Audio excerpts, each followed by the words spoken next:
Ce petit village d'apparence paisible marie les maisons coquettes et les vestiges du passé. Mais les difficultés s'accumulent pour ses 725 habitants. Les jeunes se sentent découragés et meurent d'ennui, puisqu'il n'y a pas d'activité pour les divertir. Ça doit être éloigné. T'es loin. T'es loin de tout. T'as pas le choix vraiment d'avoir des amis ici.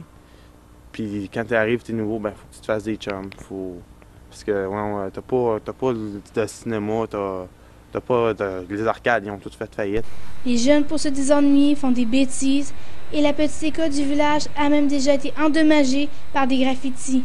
L'abus de drogue est également monnaie courante. Il y a un de mes chums que je connais, cet été, il y avait une nouvelle drogue qui avait sorti, du Crystal Mate. Il l'a essayé, c'est ramassé à l'hôpital. La municipalité a décidé d'ouvrir une maison des jeunes dans les mois à venir pour améliorer leurs conditions. Mais il n'y a pas que les jeunes qui éprouvent des difficultés. Les personnes âgées aussi. L'église du village va bientôt être vendue par l'évêché de Pembroke. Ils vont se retrouver sans lieu de culte. C'est que ces gens-là, ils vont aller à la messe ou ceux qui ont de la misère à se déplacer, là, qui se rendent ici à la paroisse, ils vont être obligés d'aller où à Gracefield? Le conseil du village compte faire tout ce qui est en son pouvoir pour acheter l'église. Les villageois, par contre, croient que le conseil ne devrait pas avoir à payer. Quand ça a été fondé ici, la paroisse, les gens ont donné le fonds de terrain, ont bâti eux-mêmes l'église, le presbytère et ont payé pour le matériel, ont fourni le matériel. Alors, je vois pas pourquoi aujourd'hui on vendrait ce qui nous appartient.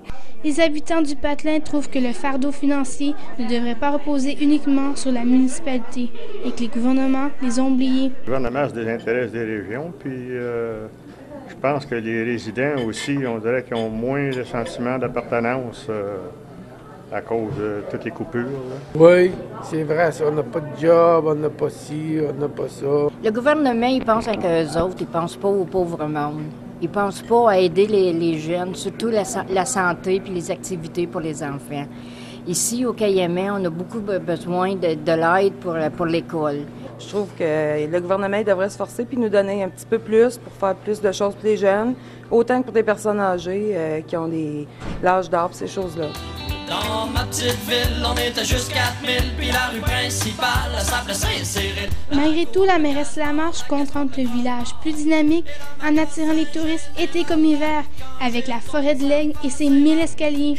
Et surtout avec le lac Cayamais, le joyau du village. Oui, c'est vrai, on va implanter un lavage de chaloupes et de bateaux pour protéger notre lac, parce qu'on a de la misère avec. Fait qu'on veut essayer de le protéger, parce que ça, c'est notre patrimoine. Hein? Si on perd notre lac, on perd tout.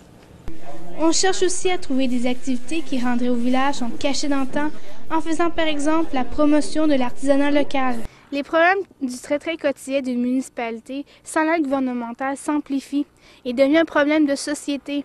Le manque de fonds chronique et le désintéressement des deux paliers gouvernementaux, fédéral et provincial, laissent les citoyens désemparés. Le lac Cayamais fêtera cette année ses 100 ans et les villageois espèrent qu'il passera à travers le temps.